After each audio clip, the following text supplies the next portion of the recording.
चिंचोली तालुका दौंड याच्या कार्यक्रमाच्या उद्घाटनाच्या निमित्ताने आपण जमलेलो आहोत। या कार्यक्रमासाठी उपस्थित असलेल्या आशा काकी, आदरणीय पवार साहेब, दादा, सुनेत्रा वहिनी, राजू दादा, वहिनी, श्रीनिवास दादा, वहिनी, रणजित दादा, वहिनी, जयंत पवार, काकी, शमा, माझ्या सगळ्या भगिनी, माझे सगळ्यात लाडके काका प्रताप पवार, श्री अशोक पवार, दत्ता मामा भरणे, माननीय हर्षवर्धन पाटील, युगेंद्र पवार, नीलिमाताई गुजर, किरण गुजर, शंकरराव मगर, डॉक्टर राजीव शाह, मंदार सिक्शी, पूनमताई मदने, गजानन गणोरे, संस्थेचे सगळे शिक्षक, उपस्थित बंधू भगिनींनो, पत्रकार मित्रांनो, आज विद्या प्रतिष्ठानला 50 वर्ष पूर्ण झाली आहेत आणि एक छोटंसं रोपटं म्हणून याची सुरुवात 5 दशकापूर्वी सुरू झाली आणि काही कुटुंबांचा उल्लेख हा करणं अतिशय महत्त्वाचं आहे। काय तुम्ही अजूनही पालकत्वाची वाट पाहताय? ओएसिस फर्टिलिटीने आता 90,000 जोडप्यांचं आयुष्य आनंदाने भरलं आहे। आजच कॉल करा 7825893600 वर आणि मिळवा फर्टिलिटी ट्रीटमेंटवर सूट आणि सर्वांना द्या आनंदाची बातमी। या 50 वर्षाच्या या प्रवासामध्ये विनोद कुमार गुजर, कुशचंद छाजेड, शरद वाडकर, दोंडीबा सातव, घुले कुटुंब, कमलाकर ढवाण पाटील, हरिभाऊ देशपांडे, डॉक्टर MR शाह, उंडे फॅमिली, मोता फॅमिली, आप्पासाहेब शाह फॅमिली, श्रीकांत सिक्शी, विठ्ठल मणयार, सतीश मगर अशा असंख्य लोकांनी गेल्या 5 दशकात ही संस्था उभा करण्यासाठी जे योगदान दिलं आहे त्या सगळ्यांचे मी मनपूर्वक आभार मानते। कारण बारामती लोकसभा मतदारसंघात 3 संस्थांमध्ये अतिशय चांगलं शिक्षण दिलं जातं। पहिली म्हणजे रयत शिक्षण संस्था, पुणे जिल्हा शिक्षक मंडळ आणि विद्या प्रतिष्ठान। आणि आज मला अभिमान वाटतो तुम्हाला सांगताना की या देशामध्ये सगळ्यात हाय परफॉर्मिंग आणि सोशल ॲम्युनिटीज ज्याच्यात शिक्षण, आरोग्य सेवा असतील त्याच्यात ह्या देशातले 5 जे लोकसभा मतदारसंघ आहेत त्याच्यापैकी बारामती लोकसभा मतदारसंघ त्या 5 मध्ये आहे आणि याच्यात गेल्या 5 दशकात अशा असंख्य लोकांनी जी कामं केली त्याच्यामुळे आज या मतदारसंघाची एक वेगळी ओळख, आन बान आणि शान ही महाराष्ट्राच्या नाही देशाच्या राजकारणात आणि समाजकारणात आहे। आज हे संस्था बघताना असंख्य शिक्षक इथे आलेले आहेत। शाळा, वास्तू ही महत्त्वाची असतेच, पण शिक्षण आणि त्याचा केंद्रबिंदू ही शिक्षक असतो। मला दादा अनेक वेळा रागवतात, हे उदाहरण देते मी तेव्हा, कारण दुसऱ्यांच्या मुलांचं बोलण्यापेक्षा स्वतःच्याच मुलांचं बोललेलं नेहमी सेफ असतं, कोणालाच वाईट वाटत नाही। मला एक मुलगा आणि एक मुलगी आहे। माझ्या मुलीला गणित खूप चांगलं जमतं आणि माझ्या मुलाला खरंच गणित येत नाही। माझ्या मुलीला जर 95, 96, 97 मार्क गणितात पडले तर ती विचारते 3 मार्क कुठे गेले, आणि विजयला 35 मार्क पडले तर आम्ही म्हणलं देव पावला, गाडी पुढच्या गाडीत गेली। ह्याचं कारण असं आहे की प्रत्येकाची एक इंटरेस्ट असतो, इच्छा असते। आणि मी 2 मुलांची आई आहे आणि माझ्या आयुष्यात एवढा मोठा कॉन्ट्रास्ट आहे 2 मुलांना शिकवण्यात। इथे बसलेल्या प्रत्येक शिक्षकाला 40 वेगळ्या बॅकग्राऊंडची, वेगळ्या ॲप्टिट्यूडच्या मुलांना तुम्ही शिकवता, ही खूप कौतुकाची गोष्ट आहे। आमची पोटची पोरं जेव्हा कमी मार्क, जास्त मार्क पडतात तेव्हा आम्हाला असं वाटतं काय आहे डोकेदुखी। इथे आमच्या सुमती काकी बसल्या आहेत, त्यांचा अभ्यास मी लहानपणापासून पाहिला आहे। आणि आमचे बंधू जयंत दादा ते आईला चिकटून बसायचे आणि शमी आमची बिचारी शमाताई लांब बसायची आणि तो अभ्यासाचा पूर्ण कार्यक्रमच असायचा आणि त्याच्यात चिमटे असायचं।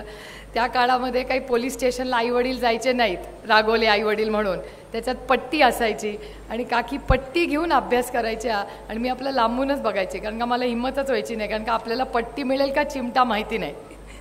पण तो एक वेगळं कल्चर होतं त्या काळात, ह्या गोष्टी शिकवल्या जायच्या। तंत्रज्ञान नव्हतं, कम्प्युटर नव्हते, पण सगळं आई आणि आपली शिक्षक हेच त्याचा केंद्र बनतो। आणि आजही कितीही यंत्रणा आली, माझ्या मुलांमध्ये त्यांना शिक्षणामध्ये जेव्हा इंटरेस्ट आला, म्हणजे माझ्या मुलाला कमी मार्क जरी गणितात पडले असतील तर 10वी मध्ये त्याला मिस शाह नावाची शिक्षक आली आणि 35तून 80 करण्याचं काम जर कोणी केलं असेल ते कुठल्या तंत्रज्ञानाने केलं नाही, त्या शिक्षिकेने केलं. त्याच्यामुळे शिक्षक हा कुठल्याही संस्थेचा केंद्रबिंदू असतो आणि हे शिक्षकांचं काम हे विद्याप्रतिष्ठानमध्ये अतिशय चांगल्या पद्धतीने होतं. इथे सुनेत्रा वहिनी असतील, शारदानगरला नंदा वहिनी असतील, या सगळ्या आमच्या घरातल्या महिला भगिनी या जातीने लक्ष घालून संस्था कशी चालली पाहिजे, तर त्या संस्थेला एक कुटुंब म्हणून हे बघितलं जातं. ते काय एक प्रोफेशनल ऑर्गनायझेशन नसतं. त्याच्यामुळे हा सगळा जो पवारांचा गोतावळा आहे तो आज इथे जमलेला आहे. हा एक माझ्यासाठी एक खूप आनंदाची आणि समाधानाची गोष्ट आहे. श्रीनिवास दादाच्या भाषणात अनेक आठवणींना त्यांनी उजाळा दिला. श्रीनिवास दादा, अजितदादा, रजवाक्का, नीताताई, आम्ही 5 जणं बारामतीच्या बंगल्यात लहानपणी एकत्र राहायचो. मी 3 वर्षाची का 2 वर्षाची असताना मुंबईला शिकायला गेले. आधी मी बारामतीलाच राहत होते, अमराईच्या आमच्या बंगल्यात. आणि अमराईतल्या बंगल्याच्या आठवणी मला वाटतं पवार कुटुंबाला खूप आहेत. निमाताई आणि प्रफुल्लक्का यायच्या जीपमधून माझ्या अशा पुसट आठवणी आहेत त्यांच्याबद्दल, पण त्या काय फार बोलायच्या नाहीत. आम्हीच दंगा घालायचो सगळा. आणि मला असं वाटतं तात्साहेब काका, त्यांना स्वतःला 4 मुलं होती, पण त्यांचं 5वं मी मूल होते. कारण जेवढे माझ्या आईवडिलांनी लाड केले नाहीत तेवढे तात्साहेब काकांनी माझे लाड केलेले आहेत. आणि त्याची अनेक उदाहरणं आहेत. म्हणजे मोता फॅमिलीतलं कोणी इथे आलं आहे का नाही मला माहिती नाही, आहेत. मोता फॅमिलीमध्ये सगळ्यात जास्त शॉपिंग पवारांच्या मुलात कुठली केलं असेल तर ते सुप्रिया पवारनी केले, सुप्रिया सुळेंनी नाही. कारण माझ्या लहानपणी ज्या फटाक्याचा उल्लेख त्या फिल्ममध्ये केला, फटाके असतील, आता माझ्या मतदार सगळ्यांना ही गोष्ट खरी आहे, लपलेली नाही आहे. 15 वर्ष तुम्ही मला जवळून पाहताय. माझ्या गाडीमध्ये नेहमी डाएट कोक असतो. तो सगळ्या माझ्या मतदारांना माहिती आहे. मला ही एक वाईट सवय आहे. त्याची सगळी स्टोरी कुठे सुरू झाली तर ती तात्साहेब काकांची आहे. तेव्हा डाएट कोक नव्हता, तेव्हा कोको कोला होता. आणि पवारांच्या घरात कोको कोलाच्या क्रेट जर कुणासाठी आल्या असतील तर त्या फक्त माझ्यासाठी पहिल्यांदा आल्या आणि त्या तात्यासाहेब काकांनी आणलेल्या आहेत. त्यामुळे माझ्या आयुष्यातलं कोकचं जे नातं आहे, क्षमा मावशी माझ्याकडे डोळे वटारून बघतात की ही वाईट सवय कशी हिला लागली. पण आमचे सगळ्या सुट्ट्या असतील, शमी आणि मी वयाने जवळ 2च वर्षाचं आमच्यात अंतर आहे. प्रत्येक सुट्टीला एसटीनी कामाला काकी बसून द्यायच्या, सुमती काकी. आणि शमी आणि मी दर 2 महिने आम्ही कधी परदेशी सुट्टीला गेलो नाही. आम्ही फक्त काट्याच्या वाडीला सुट्टीला यायचो. आणि आमचा सगळ्यात चांगली गोष्ट म्हणजे आमच्या सगळ्यात आवडता मेनू कुठला होता, तो आशा काकींचे मलिद्याचे लाडू. मला नाही वाटत जगात कोणीही तसे मलिदाचे लाडू आजही करू शकता. आमच्या वहिनी प्रयत्न करतात पण त्यांना काही जमत नाही ते. पण या सगळ्या जुन्या आठवणी, ह्या आमचं लहानपण. आणि माझं भाग्य की आमच्या लहानपणी ना आयपॅड होता, ना टेक्नॉलॉजी होती, ना TV होता. त्याच्यामुळे एकामेकाबरोबर पत्ते खेळणे, पत्ते, भेंड्या आणि तात्साहेब काकांनी केलेले आमचे लाड हे सगळे या काळात होते. आणि आणखीन एक तात्साहेब काकांचे 2 आठवणी मी सांगून माझं भाषण संपवणार आहे. आज माझ्या सगळ्यात मोठ्या काकी नाही आहेत. मी त्यांनाही आई म्हणायची आणि माझ्या आईलाही आई म्हणायची. आणि मी जेव्हा शाळेत जायची तेव्हा लोक म्हणायचे, तुला 2 आई कशा आहेत? मी म्हणायची, ती माझी मोठी आई आणि ही माझी छोटी आई आहे. ती म्हणायचे, नाही नाही, आई एकच असते. मग मी घरी येऊन म्हणायची, सगळ्यांना एकच आई आहे, मला 2 आई आहे असं कसं? पण माझ्या मोठ्या काकी रजनी इंदुलकरांच्या आई, त्या आणि माझी आई जेव्हा स्वयंपाकघरात असायच्या, तात्साहेब काकांची मोटरसायकल आली की त्यांना माहिती असायचं की मी 1 किंवा 1.25 वर्षाची होते. तेव्हा तात्साहेब काका कुणालाही विचारायचे नाही. तो काल वेगळा होता, कुंती आहे तुझ्यासाठी आहे, की आम्हाला कोणीही विचारायचं, म्हणजे माझ्या आईला विचारायचं नाही की सुप्रियाला घेऊन जाऊ का नको जाऊ का काय. तात्साहेब काका मला मी 1.25 वर्षाची होते, त्यांच्या मोटरसायकलवर विना हेल्मेटचं मला काठ्याच्या वाडीला घेऊन जायचे. परत किती वाजता येणार माहिती नाही, काय खाल्लं की नाही माहिती नाही. आणि सकाळी घेऊन जायचे आणि त्यांचं समाधान झाल्यावर संध्याकाळी ते घेऊन यायचे. माझ्या आईला माहितीही नसायचं की माझं 1 वर्षाचं मूल कुठे गेलं आहे. पण ते इतका प्रेम आणि विश्वास तेव्हा होतो. म्हणून मी सांगते, माझ्या वडिलांनी जेवढं माझं केलं नाही तेवढं तात्साहेब काकांनी माझं केलं आहे. आणि एकदा तर ते आमच्याकडे मुंबईला खूप वेळा राहायला यायचे.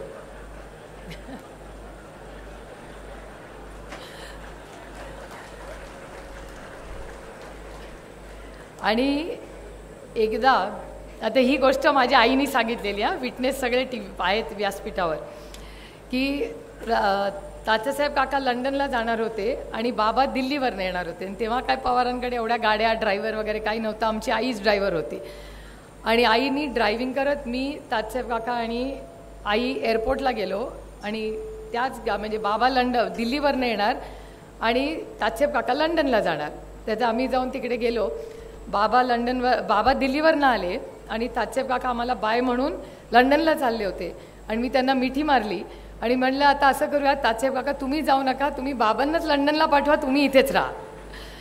आणि ते खूप वर्ष आमच्याबरोबर मुंबईलाही राहिले. मीही काटेच्या वाडीला अनेक वर्ष त्यांच्याबरोबर. माझी प्रत्येक सुट्टी ही आशा काकींचा आमरस जो शमाताईंना पहिला मिळायचा आणि शमीनी जर आमरस उरला तर तो मला मिळायचा.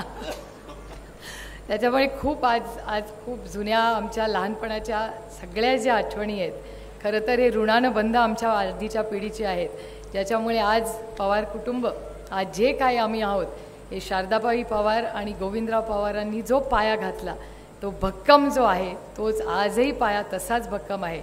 आणि एकत्रपणे आज समाजाची सेवा करून आमचं खरं तर बारामतीकरांना खूप देणं आहे.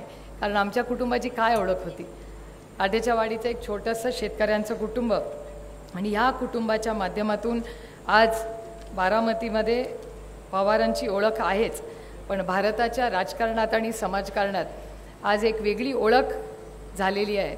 आणि गंमत म्हणून तुम्हाला एक गोष्ट सांगते की कर्नाटकाचं इलेक्शन चाललं होतं आणि पवारांच्या घरात एक गोष्ट चालली होती. आणि तेव्हा 4 दिवस प्रधानमंत्र्यांचा दौरा चॅनलनी दाखवला नाही, पण पवारांच्या घरात जे काय चाललं होतं तेच तिथे चाललं होतं. चव्हाण सेंटर जास्त दिसत होतं. आणि त्यानंतर 4 दिवसांनी असं झालं की त्या स्टोरीज म्हणजे हे मला भारतीय जनता पक्षाचं माझं फ्रेंड सर्कल सांगतं की आम्ही 4 दिवस प्रचार करत होतो कर्नाटकाच्या इलेक्शनचा आणि आमची काहीच विजिबिलिटी नव्हती. आणि या कुटुंबाची सगळ्या चॅनल्सवर काश्मीर टू कन्याकुमारीच विजिबिलिटी होती. त्याच्यामुळे या कुटुंबात काहीतरी गंमत असेलच ना, त्याच्याशिवाय काय एवढे येतात. पण आमचं प्रेम, आमची नाती, आमची ऋणानं बंध. आणि म्हणून मी सारखी सांगते की बारामतीच्या लोकांनी गेले 5-6 दशकं, आणि बारामती म्हणजे फक्त बारामती नाही, दौंड, इंदापूर, पुरंदर, भोल, वेल्ला, मुशी सगळेच. आणि मी तर सदानंद आणि रेवती विजयबरोबर जेवढी राहत नाही तेवढी ह्या सगळ्यांबरोबर गेल्या 15 वर्षात राहिलेले आहेत. त्याच्यामुळे माझ्या मनात नेहमी तुमच्या सगळ्यांबद्दल प्रेम, आदर हे नेहमी राहील. कारण तुम्ही सगळ्यांनी माझ्याची एक वेगळी ओळख सुप्रिया सुळेची महाराष्ट्रात आणि भारतात करून दिली, त्याबद्दल मी तुमच्या सगळ्यांसमोर नतमस्तक होऊन तुमच्या सगळ्यांचे मनपूर्वक आभार मानते. आणि सातत्याने माझं सामाजिक आणि राजकीय काम हे महाराष्ट्राच्या जनतेच्या सेवेसाठी आणि दिल्लीच्या सगळ्या पार्लमेंटमध्ये आपल्या मतदारसंघाची एक वेगळी ओळख करून त्याच्यात सातत्य ठेवण्याचा प्रांजळ प्रयत्न मी नक्कीच करीन. पुन्हा एकदा सगळ्यांचे मनपूर्वक आभार मानते. या विद्याप्रतिष्ठानमधले ज्यांनी योगदान दिलं आहे त्यांच्यापुढे नतमस्तक होऊन त्यांच्यापासून सगळ्या शिक्षकांचे मनपूर्वक आभार मानून आपली रजा घेते. जय हिंद, जय महाराष्ट्र, जय आघाडी.